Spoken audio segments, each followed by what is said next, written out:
Hi and welcome to my 5 secrets to compose cinematic music. In this free 1-hour training, we're gonna learn how to use your gear and equipment and libraries to compose cinematic music. You're gonna see the behind the scenes of the exact step-by-step that I use to compose and orchestrate cinematic music for my movies, trailers, and video games. The number one question that I get when I teach music composition is, how do you make your library sound so good? And that's exactly what we're gonna learn here. We're gonna learn how to compose music that sounds good, and no, it does not require any mixing skills or using any expensive plugins. Then I'm gonna teach you the top 5 film music clichés, including trailer, and how to compose fast and efficiently. If you've got any questions, you can send me an email at markgiovanni@cinematicomposing.com. Either way, either myself or someone in the team will respond to your questions in less than 24 hours. Now, before we start, who am I and why you should listen? My name is Mark Giovanni. I live in Los Angeles. In 2010, I did my first soundtrack for a feature film. Since then, I've been doing movies for major studios that have gone to main channels and streaming platforms like Netflix, Amazon Prime. In 2011, I was given the opportunity to teach at Berklee College of Music, and since then, I've been teaching and composing. But in 2016, I left Berklee and I started my own music school, Cinematic Composing, that since then has enrolled over 5,000 students that, just like you, want to learn to compose orchestral and cinematic music. Some of our students have won awards, composed music for feature films or documentaries, and got placements in major trailers. Alright, so secret number 1 is use at least 2 MIDI CCs at the same time, not just one. So when we want to make our instrument sound alive, we're going to use modulation, right? To do dynamics. And that's fine and good, but add also at least expression with modulation, both of them at the same time, to add an extra layer of dynamics to your sound. Right? And sometimes we can even add more things, like for example, for strings, we can have a third that controls vibrato, or maybe a fourth that controls the position of the bow, like from sul ponticello to sul tasto. Now you don't need to go crazy and having 20 different MIDI CCs controlling different aspects of your instrument. It's gonna make things too complicated, but understand that the more you do, the more realistic your music is gonna sound. Now, these are my top 5 dynamic moves. The first dynamics move is very simple. I call it the Lord of the Rings, and it's very useful for like slow homophonic strings chords, and it goes like this. You're gonna use 2 MIDI CCs at the same time, modulation and expression, and it's gonna go up and down every 2 chords. Up the first chord, down the second chord, and the trick is a little step or drop in between chords. It goes like this.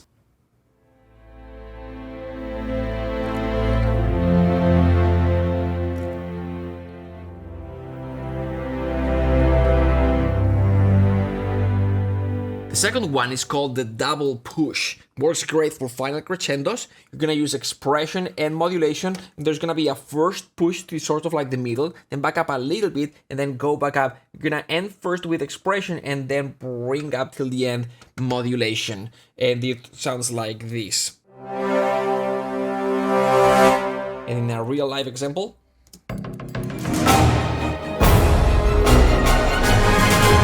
first push gives the sforzato to that note, and depending how fast or slow, you're gonna give it more or less character. And the second one adds the crescendo till the end, adding first volume and then ending with modulation for aggression. The next 2 moves are for melodies. Here's how a musician interprets a melody.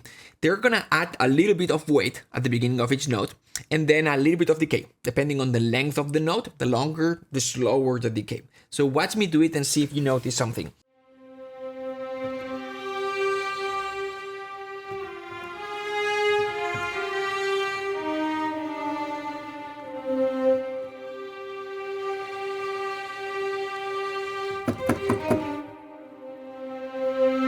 If you notice, there are a few things. First, at the beginning of each note, there's a little bit of a drop. That helps connect the notes and gives it realism. Second, at the beginning of each note, there's always sort of like a small crescendo sforzato type of thing that adds character and weight to the note. And then the longer the note, there's always a slow decay. What you are seeing here is this one is expression, so it's basically the pad's volume. This one here is modulation, so it's characters, dynamics. And then finally here, this is number 2, breath control. This controls vibrato. So as you see at the beginning, I add volume, dynamics, and vibrato. And then this patch in particular allows me to control the attack of the note. So with number 9 here, I can overlay either sforzato, marcato, staccato, spiccato. So this is what I've done here at the end. I added a staccato, and then here, even using a legato patch, I added these staccato notes at the end.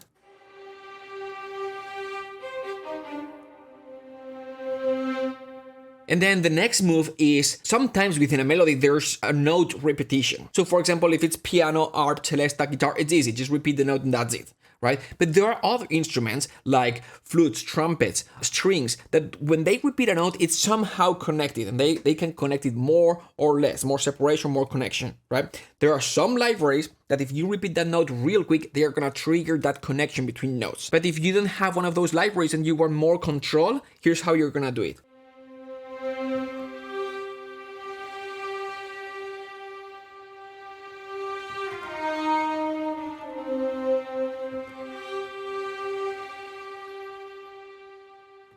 Notice this drop here in expression modulation, and I added vibrato as well, but with expression modulation we'll do it. It does the tom, tom, tom. So it's 2 notes, but I didn't actually repeat the note. Because the problem with legato patches is that the first note of the melody always has a slower attack, and if you don't have one of those libraries that allow you to do bow changes or repeated notes, it's gonna sound fake. It's gonna sound like this. And finally, long sustained notes. Don't just do that. This is a high-pitched, long sustained violin's note. And as you can notice, expression, modulation, a little bit of vibrato going up, and that's it. Create movement. The way this is gonna work is you're gonna do subtle, quick moves with expression modulation, and then slower, bigger moves with vibrato if you've got control over vibrato. Something like this.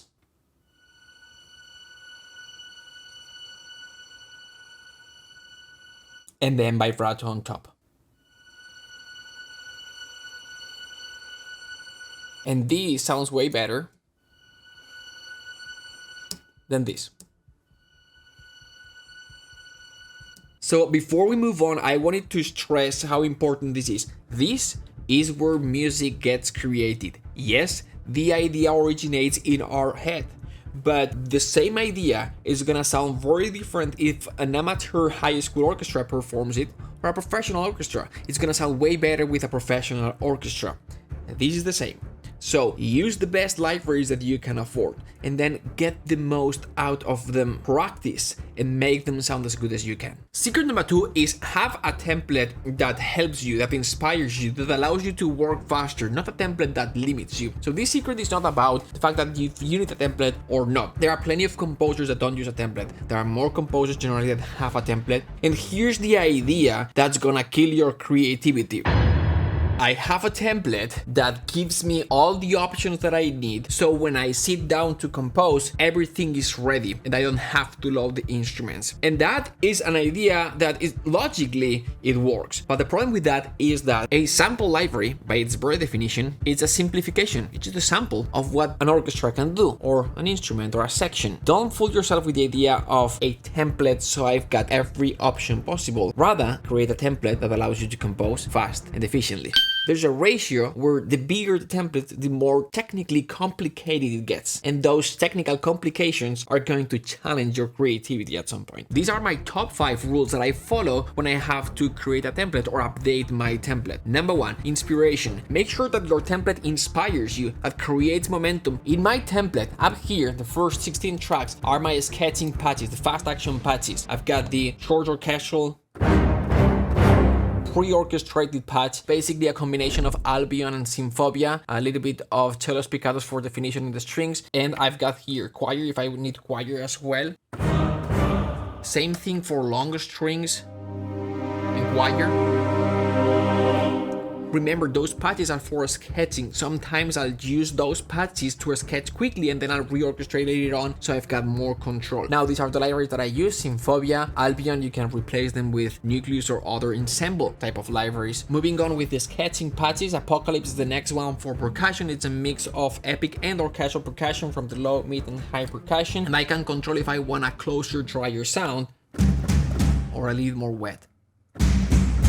Epic boom here, or filter it. choir long notes. This is Requiem. Piano 4 times, so I can sketch and I can separate the melody, background, harmony, maybe counterpoint, and then I can copy and paste to other instruments. I recommend also having a separate patch for brass short notes, brass long notes, woodwinds short notes, woodwinds long notes, and then I've got some epic cinematic horns.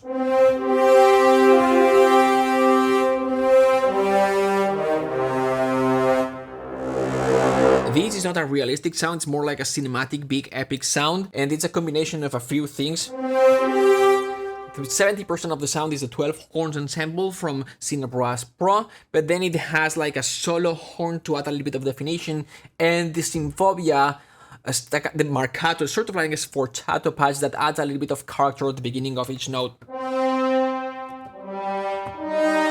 Adds this shape at the beginning of each note.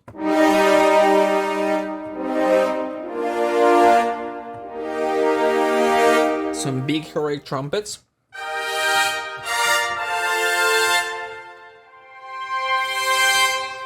With the strings, the same concept. I've got a small group of strings that will get 50-60% of the job done, and that will help me for sketching as well. And then as I've been updating my template and I've realized what I need, I've got more string patches, the different instruments, the different articulations. But these are the basics. I've got sustained strings and staccato strings. These are ensemble patches, but I like to separate the highest strings and the lowest strings. The highest strings usually are violins 1, 2, and viola, and the lowest strings are cellos and double basses. For the sustained strings, I use an ensemble patch from Spitfire Symphonic Strings, and what I do is I have this Pultec EQ that allows me to warm the sound a little bit if I need to.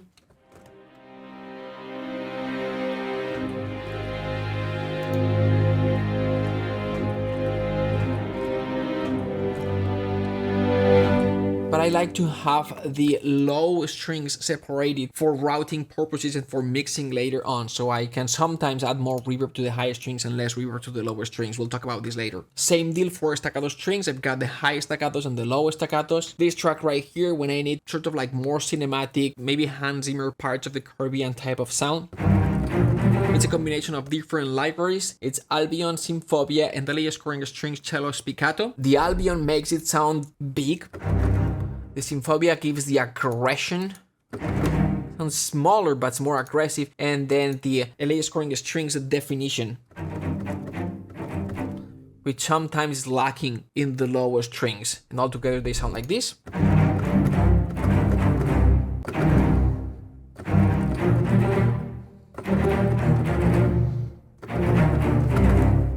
I've got a concertino strings ensemble patch as well, and a cellos divisi for when I need a more realistic, smaller sound. Basically the way it works is if you press one note, you get all these patches at the same time. As soon as you start adding more notes, they're gonna divide in different patches and you're gonna get a smaller sound.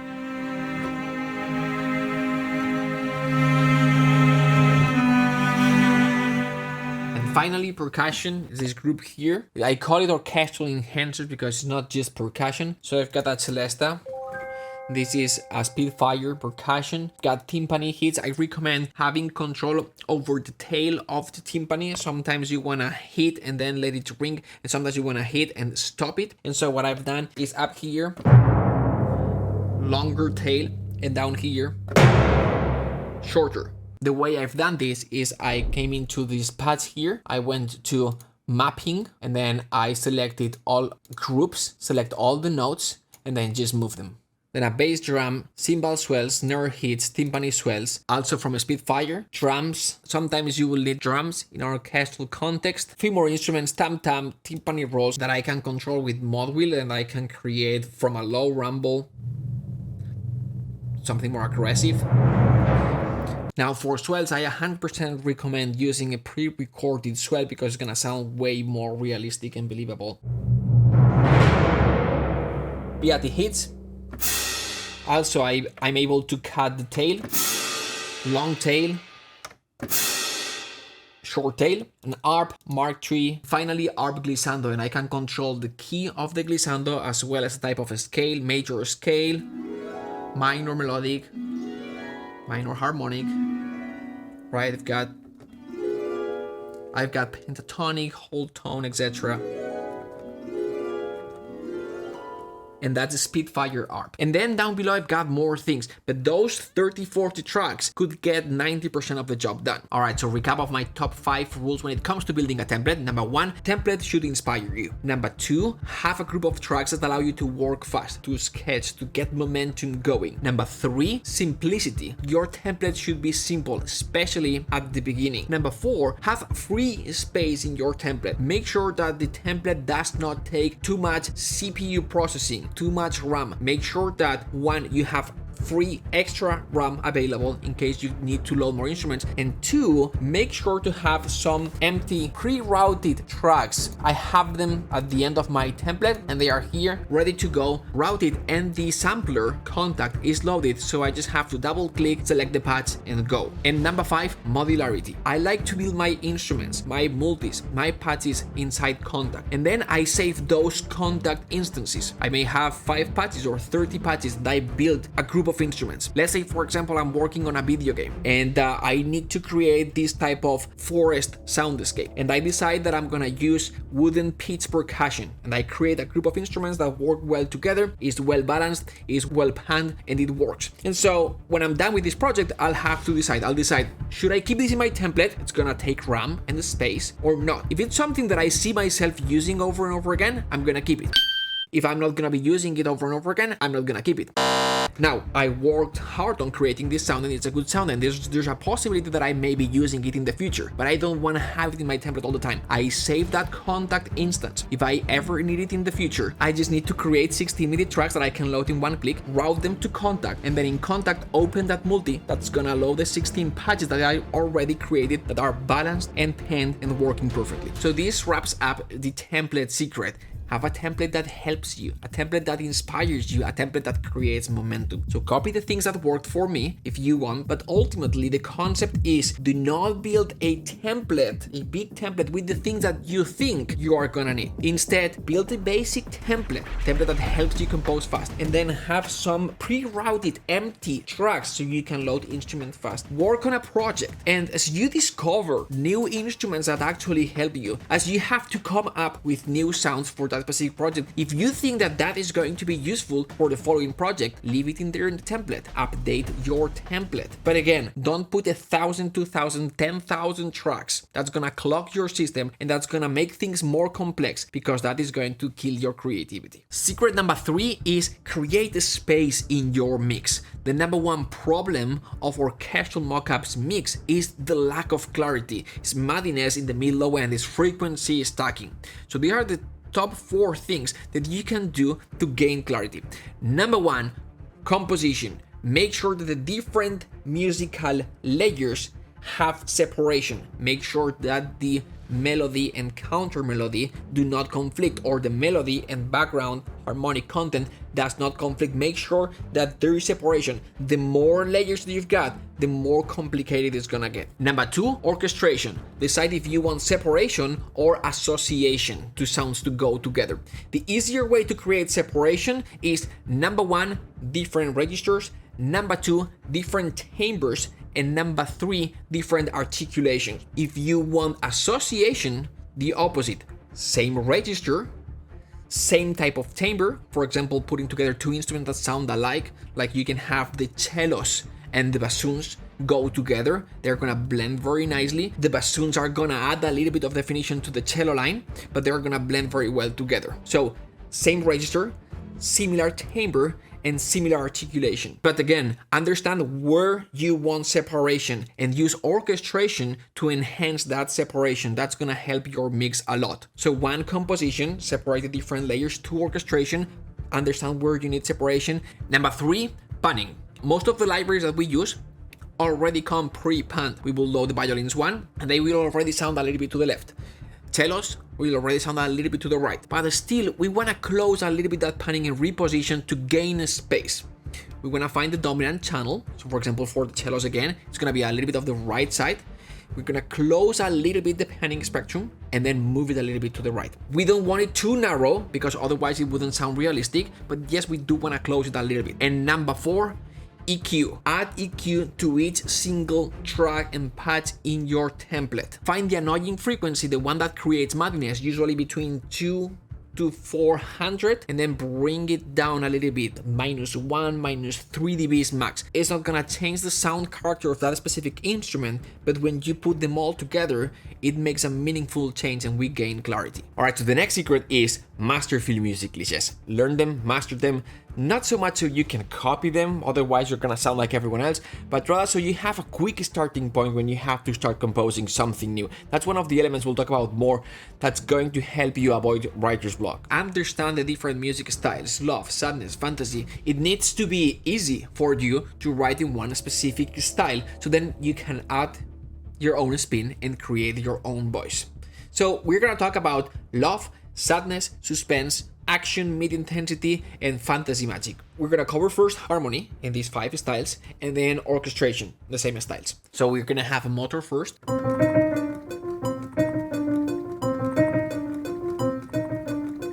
We're gonna add a few dissonances to create that harmonic twist.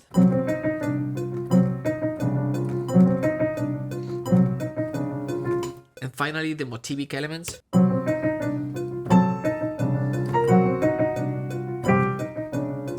For love is going to be major chords, diatonic melodies.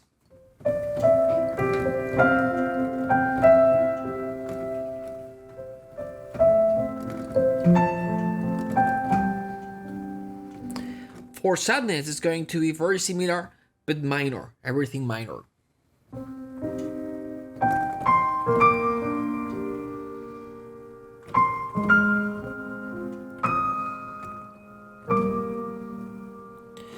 Suspense is gonna be similar to sadness, but with a twist, some sort of dissonance to those chords that add that tension and that suspense.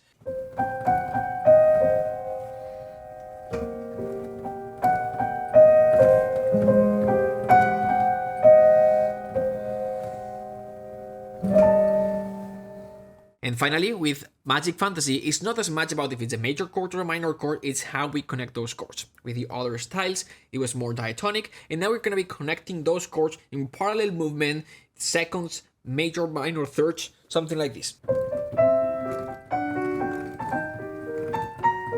Or same thing minor.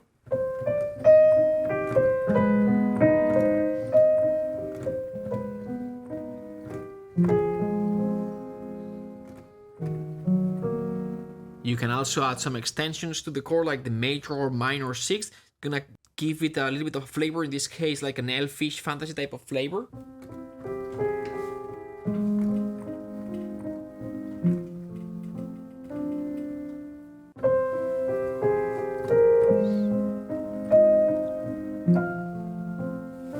Alright, so this is sort of like the piano sketch. Now, how do we orchestrate it? In the next section, I'm gonna orchestrate some of the styles that we've covered.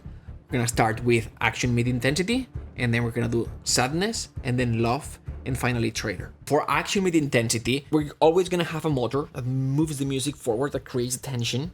It's going to be mostly minor chords with a twist. Slow harmonic movement, and it's gonna be motivic, not thematic. Okay? In terms of orchestration, we've got 2 options. Option number 1 is a more modern hybrid sound. Option number 2 is a more traditional orchestral sound. If we go for a more hybrid sound, usually the motor is gonna go to a pulsing synth and percussion. We can enhance that motor with a little bit of string staccatos, and then the motivic elements are going to go to other orchestral sections.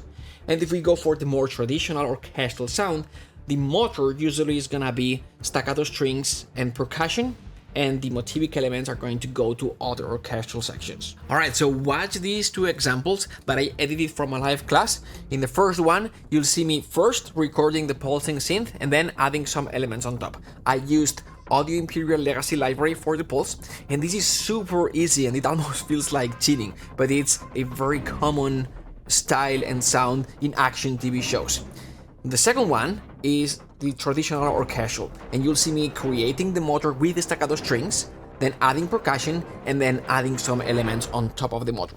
If you don't understand everything that's going on in the screen, it's okay. If you miss some of the things that I'm doing, it's okay.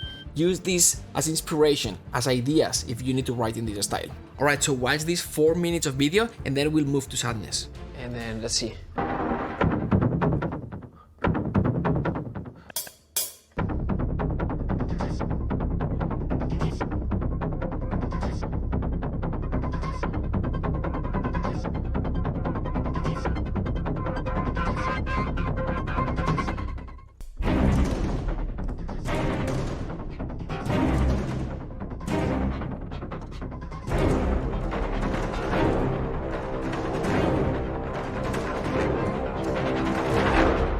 Action with intensity is the type of music that creates tension, creates action, but it's the type of music that goes behind dialogue. So it's not gonna be like bombastic, explosive, really loud type of action, type of music. It's gonna be something that creates tension. It's something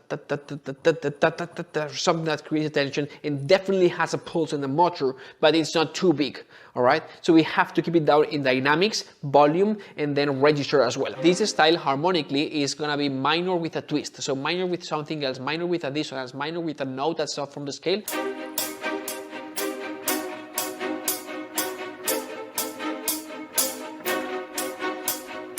This motor tends to be quite static, meaning there are harmonic changes, but slow or very slow or non-existent. Meaning we can have a cue in this C minor thing for like 2 minutes and then rely on textural development to add variation. But it's common to not modulate, to not even change chord.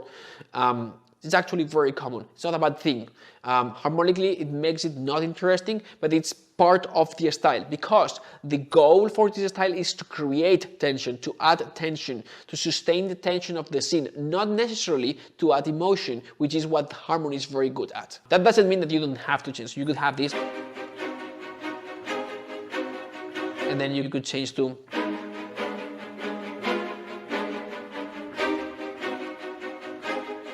right? You could do things like this.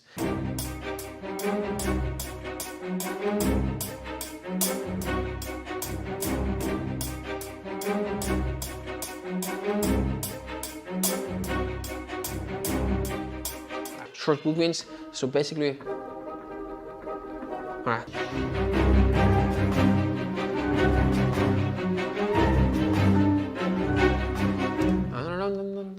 Alright, so this is the motor. This is the motor. Now I'm gonna add some elements on top. I'm gonna start with a long note, something like this.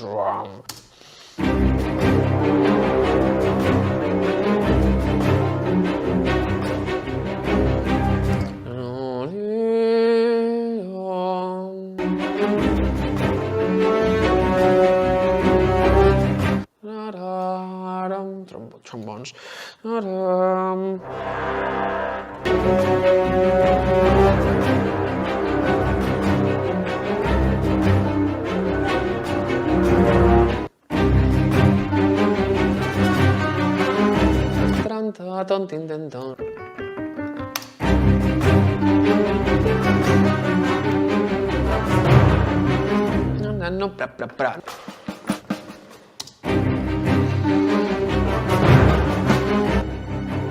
Alright, the next one is sadness. Sadness is very easy to orchestrate. Most of the time it's going to be just the strings, like the violin is doing the melody and then the rest of the strings doing harmonic support. Sometimes you can have another lyrical instrument like a piano or a solo woodwind doing the melody with the strings support underneath. C minor. Flautando, patch. G minor with the B flat. First inversion. This is the F minor.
The next one is love.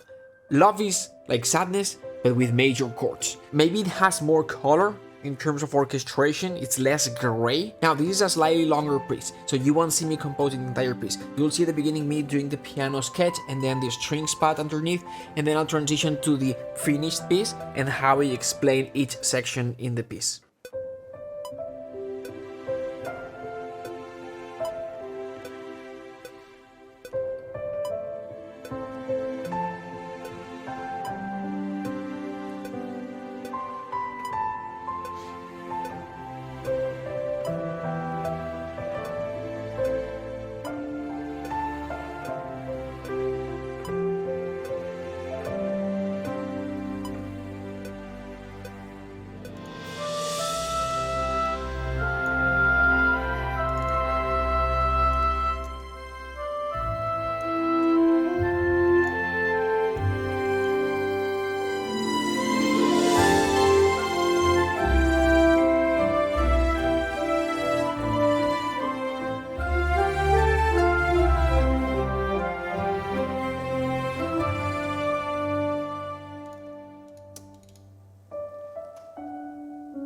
So this is super basic. We've got the melody of the piano, and then we've got the double basses, pizzicato, and then the arp.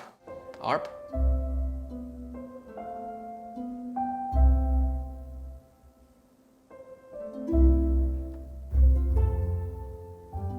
All right. And then it goes a little bit bigger. Now we introduce the celesta.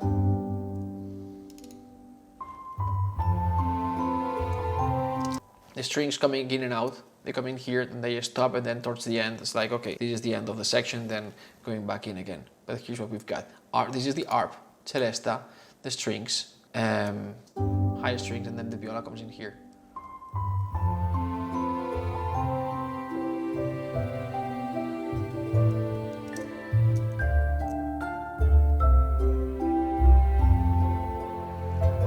Okay, woodwind coming in, it's gonna be the oboe. It's a bigger orchestration, so we've got the lower string somewhere here, the double bass, and cello, legato. And then it continues.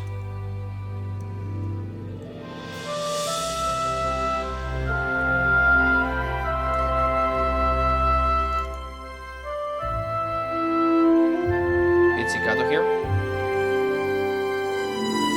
Now, a very common thing to do, we've got just like the background element, we've got this thing that you don't hear, but towards when we want to do a transition from woodwind solo instrument performing the melody to the entire high string section performing the melody, you've got this one violin's one section. It's soft, and then it grows and it connects with the melody.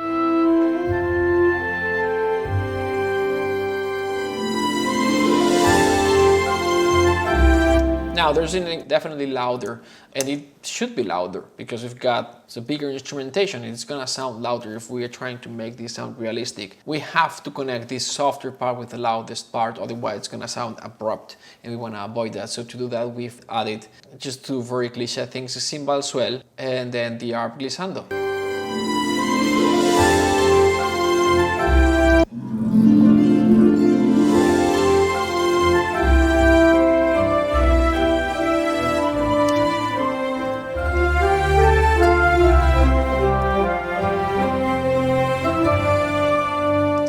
Got the strings, the celesta, the arp, 6 horns here, woodwind as well. The flute is doing a little bit of a counterpoint here, coming in here. So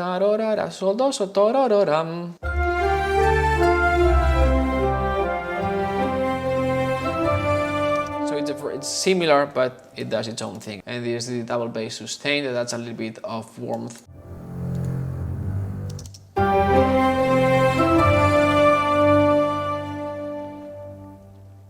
Then this is just a copy paste of the first part of the piano here. Just copy paste and bring it up a couple of semitones.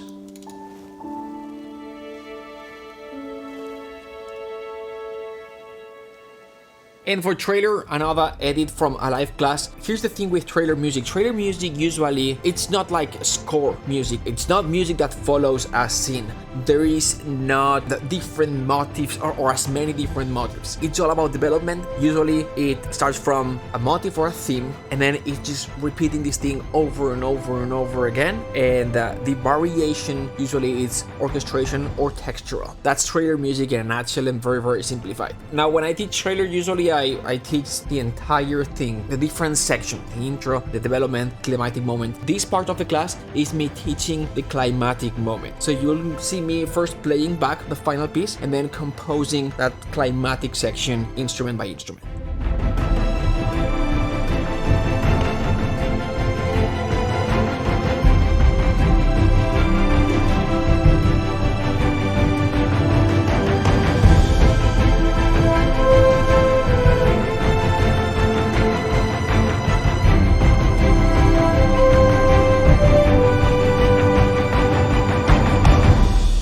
We're gonna write the short notes, then we're gonna do the long notes. For the short notes, we're gonna have mostly staccato strings and some percussion. For the long sustained notes, we're gonna have long string, choir, and low soft brass. And then we're gonna bring in the melody. We've got the staccato strings that will sound like this.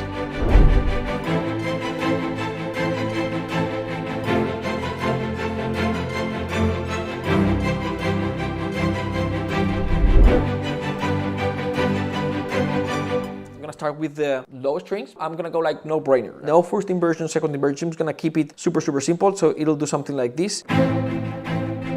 And then I'll move like parallel. And then.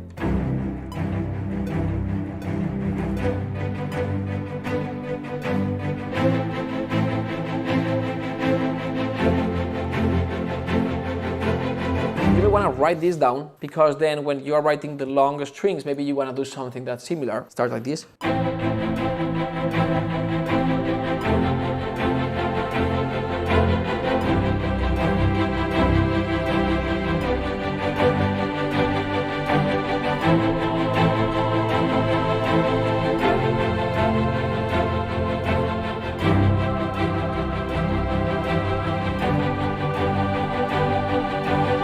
Soft percussion at a very, very, like, this could be very loud potentially, like, very loud, sorry. But if, keeping it soft sounds.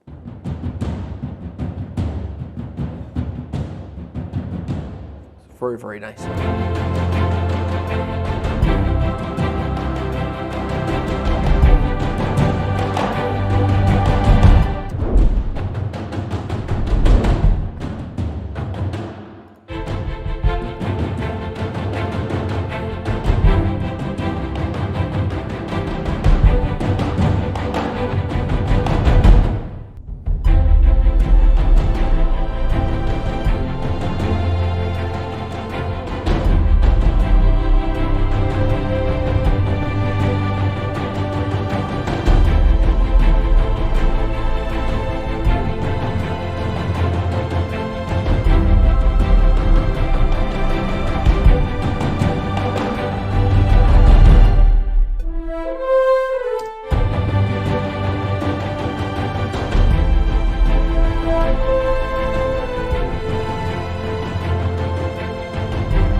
Alright, so now we've learned how to use the different musical elements to compose in different musical styles. But where do we go from here? How do we take this sketch and develop it into something bigger? The next part of the training, it's a live class where I talked about how to avoid composing bottlenecks and keep the momentum going and compose fast and efficiently. So I edited the best parts of that class, and these are the top 5 things that you should know to be able to develop your music from a sketch to something bigger, keep the momentum going, and compose fast and efficiently. So we're gonna be talking about how to create emotions with harmony, counterpoint, development, how much time you should put, and finally a guided step by step. Let's talk about harmony, counterpoint, a little bit of orchestration, so you can develop this into something. In terms of harmony, alright, so major chords, positive emotions, right? And minor chords, negative emotions.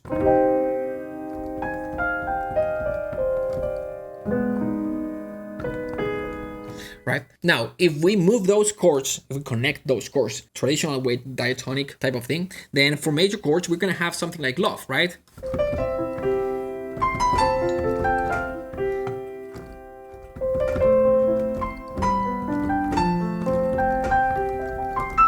Type of thing, right? If it's minor, then it's gonna be sadness. If we connect them in a non-that traditional way, like the Danny Elfmanish way, like connecting them by thirds,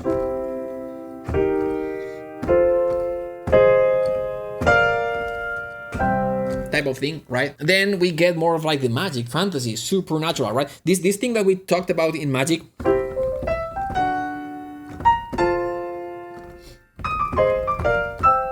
This type of thing, if we simplify this to slow and homophonic, then we have supernatural ground there, where we have this. So C major, E major, E flat major,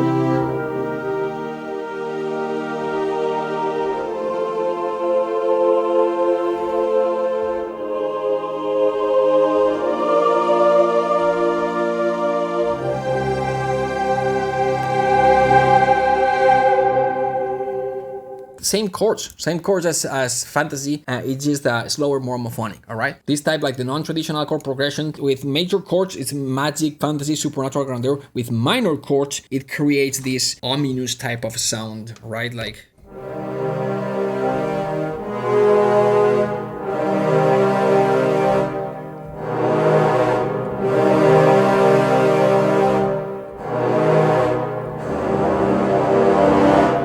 type of thing, right? And then when we start adding extensions and all this, then with major chords adds character and color, with minor chords to add more tension, more darkness, more suspense, more thriller, more dark, more horror, if we go with lots of dissonances. And then finally, when we are, if we do a lot of changes, then is fast harmonic changes and hence the emotion, the slower harmonic changes provide support.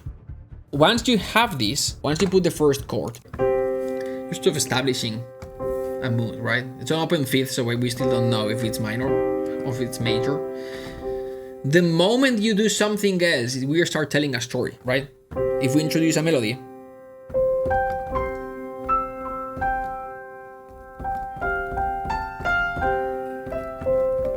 right? This melody is telling a story already in an emotional context, right? If we don't have a melody, just the first harmonic change is gonna start telling a story as we move to,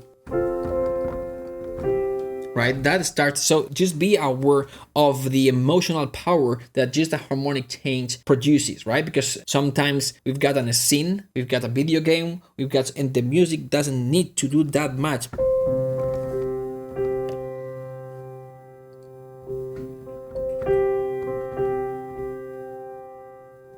The moment we go from here, we're gonna start moving emotionally the scene to another direction.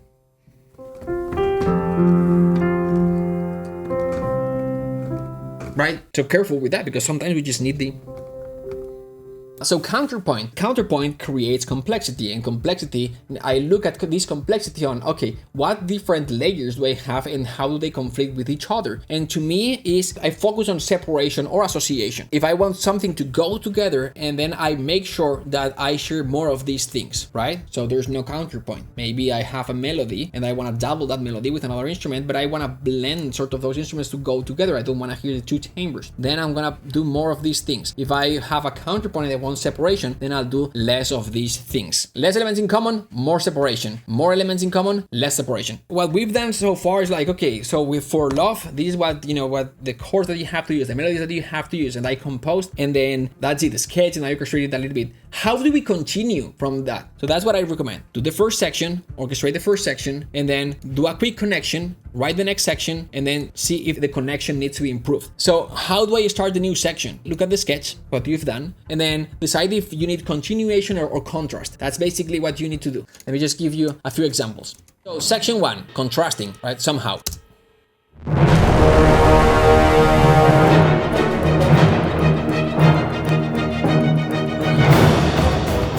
And section 2, right? So connection, woodwinds rip. Right? We've got this woodwinds rip here. Right? This woodwinds rip. And then it's gonna connect with the next section.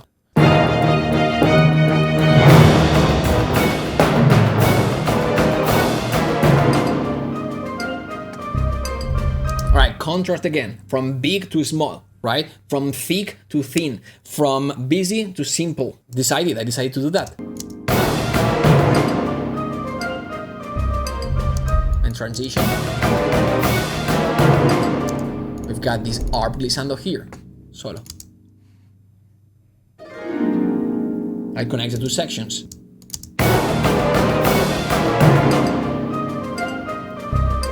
And the tail stays there because we're going from that big massive to all of a sudden super dry, like way more transparent texture. And I wanted to leave that something underneath, that background layer that we talked about, so it tails off sort of thing, connects the two sections. That's how you do it. I'm gonna cover these things real quick. How much time should it take? It depends on, if it's a trailer track, for example, when I get hired to do like an album with 2 or 3 composers and we're doing this trailer quality type of tracks, usually it takes me like 3-4 days per track to compose plus mix. And here's like day 1, frustration day, getting started. Day 2, productivity. Day 3, review and clean up, enhancing transitional elements and all that. Day 4, mixing. Day 5, mastering. That's usually how it goes for like 1-2 minutes of music that you're freaking super proud of what you've done. Yes! Right? If it's TV movie type of thing, then usually one day compose as much as you can. All right, so that's how you compose an entire cue, right?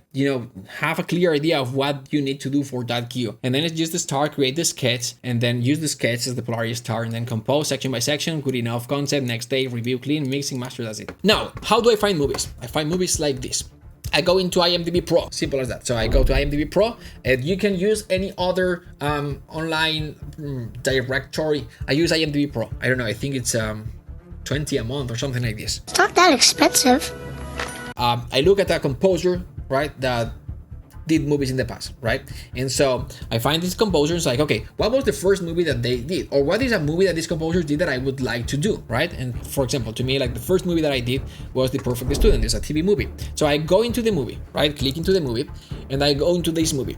And then I scroll down, and I look at the movie meter, and I put this at all. So I want to see at what level the movie meter was when this movie got released. And as you can see here, it was at around 9, 16, 17,000, 12,000. So this movie was at 17,000, right? When they released the movie, then it jumped at 120. The closer to 1, the more this movie is trending. So when they release the movie, when they air the movie, then boom, spike. 8 Oscars, $400 million. But before that, it was in pre-production, and I want to know what type of movies do I have to look for, right? In this an IMDb Pro. So I'm gonna look at 20,000, right? 20,000. So I'm gonna look for movies that are in this range in pre-production, right? So what I'm going to do is I'm gonna go up here. I'm gonna go to titles, top movie meter. I'm gonna click here, and then I'm gonna select TV movies in pre-production in the range of 10 to 50,000, or I can change it here. Maybe I'm gonna go from 15 to, I don't know, 30,000, right? And the more you close, the less options you've got. And you're just gonna go to these movies, and then you're gonna go to the movie companies, and you're gonna go to the production company. And if it's too big, you're not gonna go for these movies. In this case, we've got the Sony Pictures, Universal Television, and Warner Bros. Too big. Let's see. The equalizer we had here, companies, maybe this one, right? And then you're gonna go here, and you're gonna have the phone number or the email or whatever it is, right? And then you're gonna create a list of companies, right? So this is from when I was looking for movies in 2016, right? List of companies, and I've got all the information, all this. I deleted all the information for obvious reasons. And then what I would do is I would contact them, and I will, use a CRM, a proper CRM. But I was using just a quick and dirty Excel file where I just put the name of the movie or the production company, the name of the contact, the email of the contact, the notes of the conversation that I had with them. So I started filling up this CRM or this Excel file as they responded to me. Most of them did not respond to me. That's how I find projects. Now, another thing that you can do is the same thing that we've done on IMDb Pro. Instead of looking for projects for movies, documentaries, look for other composers and contact them. All right, so this is the end of the first part of the class. Now we're gonna go with the second part of the class, which is on mixing, because mixing is very important to make your music sound awesome.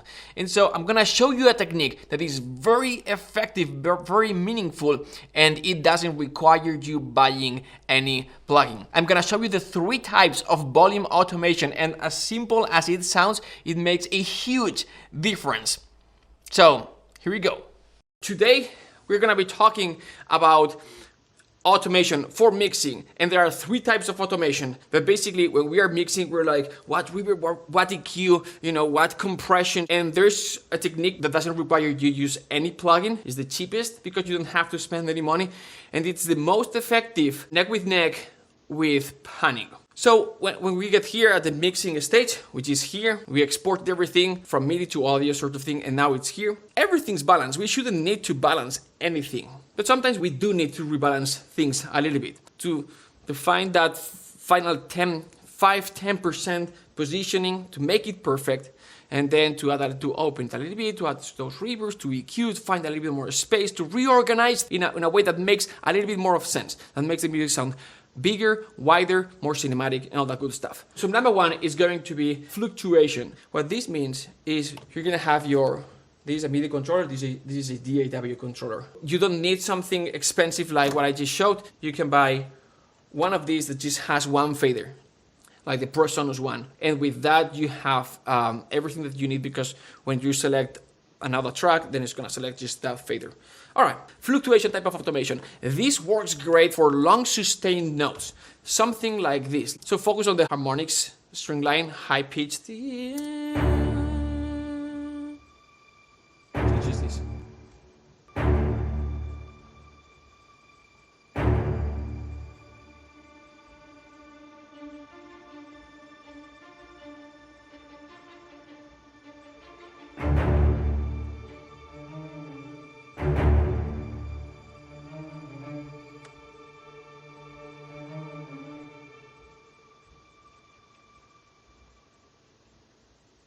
and that's it. As you can see here, there's a little bit of micro fluctuations. You can see the up and down is maybe like half a dB up, half a dB down. Really, it's not that much, but it makes it feel a little bit more alive. And that is something that mixing engineers will do even with live orchestra. Music is vibration, and live itself is vibration, and it's just moving things in a way that, you know, adds a little bit of movement and detail and interest to the mix, makes it a little bit more unstable, but in a good way.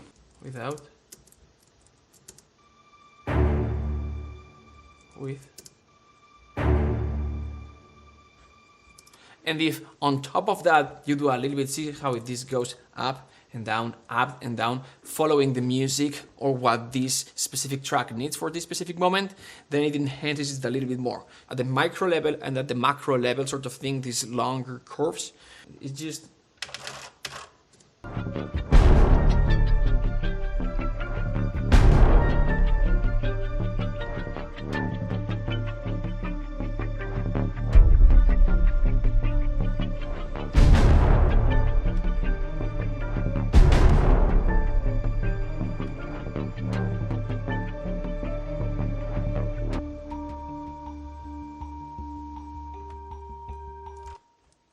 Fluctuation, that's a micro movements up and down. It's gonna add a lot of movement and a lot of dynamism, and so moving it is gonna make it feel like a real orchestra performing live that long note and trying to keep it sort of like in the same level all the time, but with the human imperfections that make the music sound good.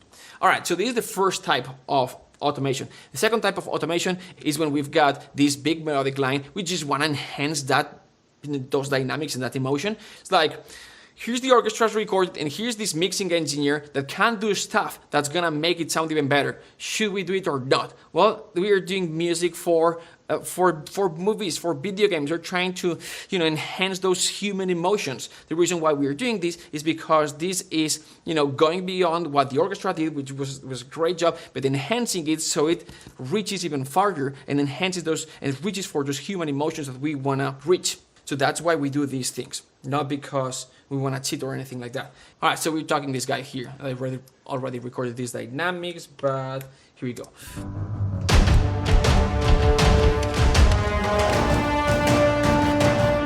All right, so dun, dun, dun. 3 notes, it's a melody, it's a motif. What's the shape of the melody? Dun, dun, dun, down, so up and down. It's basically this, right? That's what we're gonna do.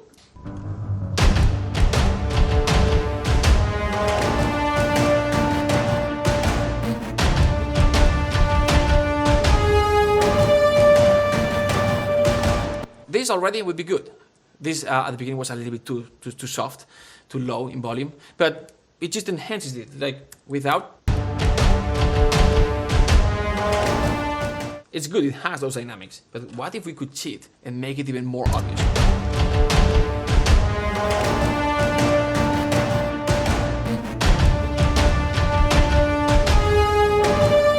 That's it. If you've got the skill and you're used to do this, you can do that micro curve within each note.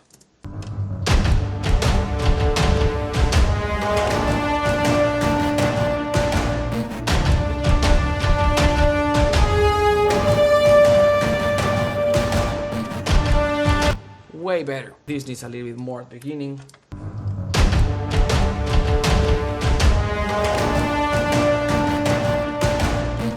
Especially this ending, this makes it way more natural sounding. I like it very much compared to not having this. This is the most obvious one when we're enhancing the expression and the dynamics of melodies and things like that. Okay, the third one is similar to the first one. It's not as obvious. It's at the micro level, and it's what I call micro counterpoint. We've got this cello line, then we've got this pulsing bass, the cello line, pulsing bass, right? And they're competing with each other, and it's again, it's a counterpoint, right? And we've composed it in a way that makes sense, and it's easy to hear each one of the ideas. But when we get to this point, we are mixing, and it's like, let me make a little bit of a space. Each time, one of the lines need to shine, need to stand out a little bit. Not super obvious. We've got it line with it's kind of like the cellos. is this guy here. So we've got a tremolo with the shorter strings. And what else we've got going on? We've got that pulsing bass thing. It's down here somewhere. This guy. So it's basically these two elements, and then we've got more stuff. But in that range, in that mid-low, we've got these two elements. So let's just do that. I'm gonna push it a little bit, and then that moment we're gonna bring it down, just the pulsing bass. Subtle, maybe 2-3 dBs.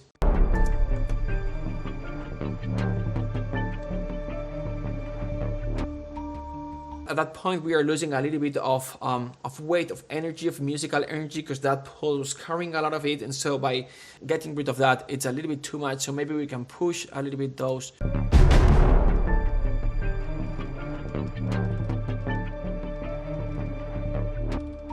That's it. That part here, which is seems not very important. It's super important actually, because this is the motif that the piece evolves and develops from this motif from here till the end for the next minute and a half. So it's very important that we can hear this motif clearly. Before.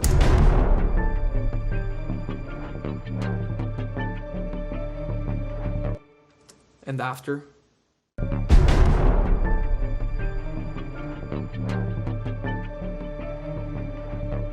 Much better. Subtle but meaningful, much better.